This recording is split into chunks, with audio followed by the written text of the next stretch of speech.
Diariamente todos nosotros vivimos circunstancias que creemos que nos amenazan. Amenazan nuestra vida, nuestra comodidad, nuestra paz, nuestro bienestar. Es posible que tú cuando sales a la calle te da temor o piensas que pueden robarte o pueden hacerte algo malo y eso sea una amenaza para ti, por ejemplo.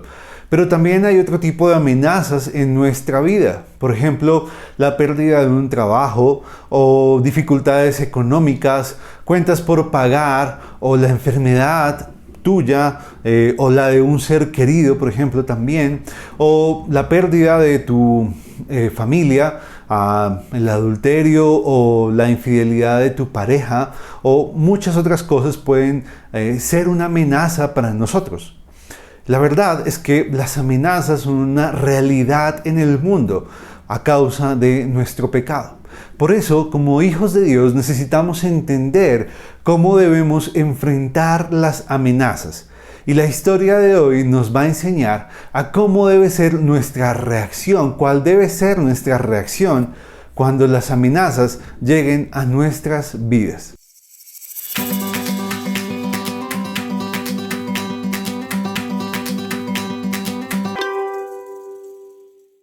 Nuestra historia de hoy la encontramos en el capítulo 19 del libro de Segunda de Reyes en el Antiguo Testamento de la Biblia. Esta porción nos habla de Ezequías y de cómo él tuvo que enfrentar una amenaza muy seria para su reino, para el pueblo de Judá, de Israel. Ezequías era el rey en ese momento de Judá y luego de haber llevado al pueblo una consagración y haber sido partícipe de un gran avivamiento espiritual entre el pueblo para enfocar la adoración de ellos a Dios y que su corazón nuevamente se acercara a Él y se consagrara a Él, pues luego de eso vino al reino una gran amenaza de parte de los asirios. Un imperio que estaba gobernando y dominando gran parte de Asia, del Oriente, y que era una gran amenaza para Judá. El rey Ezequías había tenido que luchar inicialmente con los grandes problemas de corrupción del pueblo y ahora se estaría enfrentando a una gran amenaza que pondría en un gran peligro a la nación entera y a él como rey. Pues el rey asirio Sennacherib decidió enviar a 3 de sus grandes generales de su ejército, acompañados con un gran número de soldados, hacia Jerusalén, con el propósito de amedrentarlos, de generarles un gran temor para que sin necesidad de tener que pelear en contra de ellos, el pueblo se rindiera y se entregara voluntariamente al dominio asirio.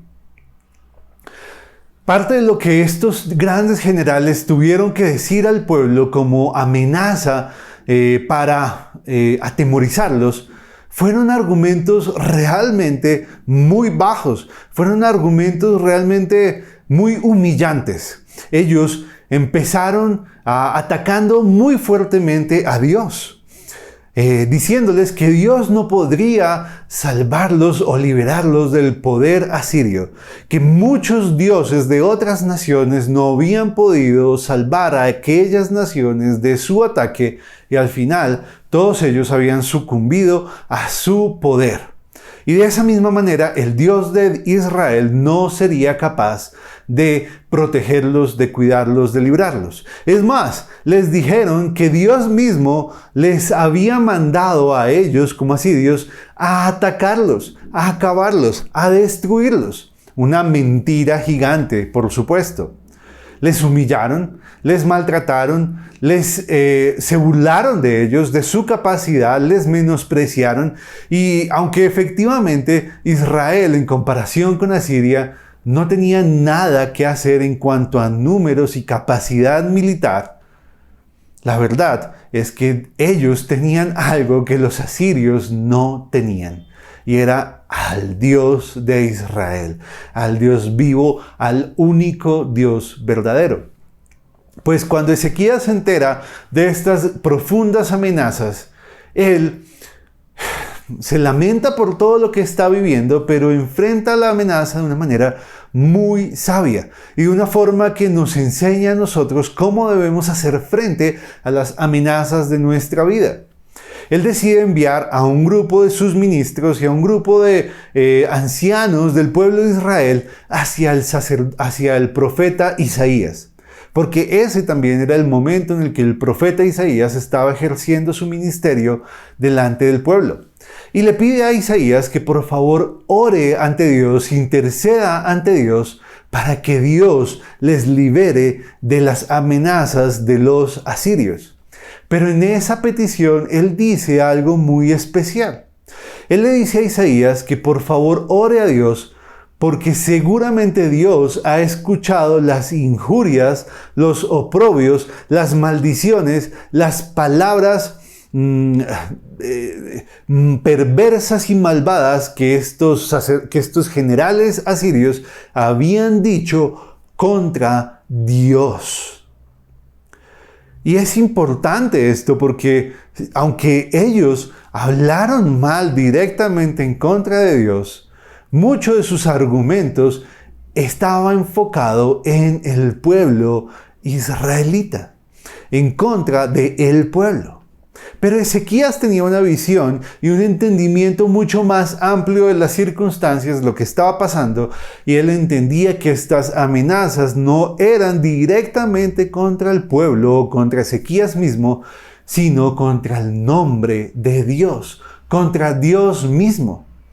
Muchas referencias en la palabra de Dios nos dicen que ellos como nación, como pueblo, fueron escogidos por Dios para llevar su nombre, para ser un testimonio de Él delante de todas las naciones, para cumplir o ejercer un sacerdocio santo delante de todos los demás y que ellos fueran y sirvieran de testimonio del nombre de Dios, del poder de Dios.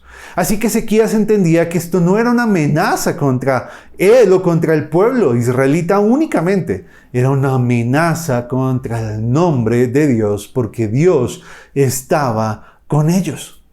Y así como en muchas ocasiones Dios utilizó al pueblo israelita para generar un testimonio de poder y de magnificencia impresionante alrededor de su nombre, este era un momento en el que el nombre de Dios podía ser humillado o menospreciado si es que el pueblo sucumbía ante las amenazas del rey asirio. Y por eso le pide eso a Isaías.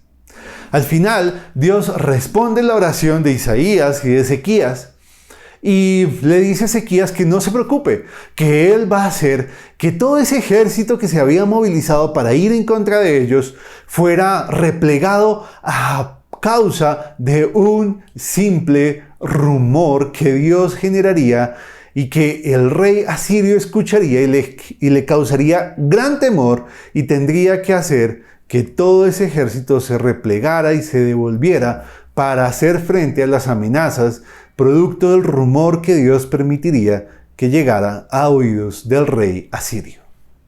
Así fue. Efectivamente, Dios produjo ese rumor. El rey asirio tuvo que echar para atrás todos sus planes y de esa manera Dios liberó a Ezequías y al pueblo de Judá de esa amenaza tan difícil que tuvieron que vivir. Pero las enseñanzas que tenemos que sacar de esto son varias. La primera es que el Dios que estuvo con el pueblo de Israel es tan grande, es tan poderoso, que solo le bastó un rumor para distraer la atención de 185,000 hombres guerreros dispuestos a matar y acabar al pueblo, y que con ello se devolvieran humillados, avergonzados, despavoridos contra otra amenaza que parecía ser más grande que ellos. Dios solo necesita un rumor para liberar a su pueblo. Ese es el Dios de Israel. Ese es tu Dios, ese es mi Dios, ese es nuestro Dios y somos hijos de Dios. Él es el que está a nuestro favor y que con solo un rumor puede liberarnos de la peor amenaza que podamos vivir. Pero lo otro que tenemos que entender es que cuando vivimos algunas amenazas en nuestra vida, no se trata de nosotros, no se trata de nuestro bienestar, de nuestra comodidad, de nuestra tranquilidad. No, se trata del nombre de Dios. Porque nosotros como hijos suyos llevamos su nombre, somos su pueblo espiritualmente hablando. Él nos ha escogido para ser sacerdotes suyos, testimonio suyo delante de todo el mundo. Y nuestra reacción frente a esas amenazas definirá si honramos el nombre de Dios o no. Así que cuando enfrentemos las amenazas que lleguen a nuestras vidas, necesitamos considerar primeramente que el nombre de Dios está en juego a través de nuestra respuesta a esas circunstancias. Tenemos que confiar que si Dios ha puesto su nombre en nosotros, ha puesto su espíritu como sello nuestro, y nos ha hecho su pueblo, sus hijos, Él está a nuestro favor. Él está velando y cuidando nuestras vidas y está 100% comprometido con nuestra causa. Así que cualquier cosa o persona que amenace nuestra vida no se está enfrentando a nosotros únicamente, se está enfrentando a Dios. Y es con Dios con el que se las tiene que ver, con el que se tiene que enfrentar directamente. Y sabemos quién va a ganar. Va a ganar nuestro Dios. Así que podemos estar confiados, totalmente seguros y en paz de que Dios asume cada amenaza que llega a nuestra vida como propia, como suya. Y va a intervenir a nuestro favor, como lo hizo con Ezequías. Pero debo hacer una aclaración. Y es que Ezequías ya había hecho una profunda restauración, limpieza, purificación del templo y ellos se habían consagrado a Dios. Y por eso él podía confiar de la respuesta de Dios a su favor. Pero también puede ser que hayan amenazas en nuestra vida que estén llegando producto del juicio de Dios por culpa de nuestro pecado, por culpa de nuestra rebeldía, de nuestro orgullo. Y de nuestra deshonra a su nombre. En ese caso, frente a esas amenazas, hermano, lo único que tenemos y que podemos hacer es clamar la misericordia de Dios, porque contra esas amenazas no hay ningún otro poder que nos pueda librar, solo la misericordia de Dios. Así que arrepiéntete de tu pecado, confiésalo y vuelve a los caminos del Señor y pide que su misericordia sea la que se levante y te proteja de esas amenazas que están viniendo producto de su juicio por tu pecado.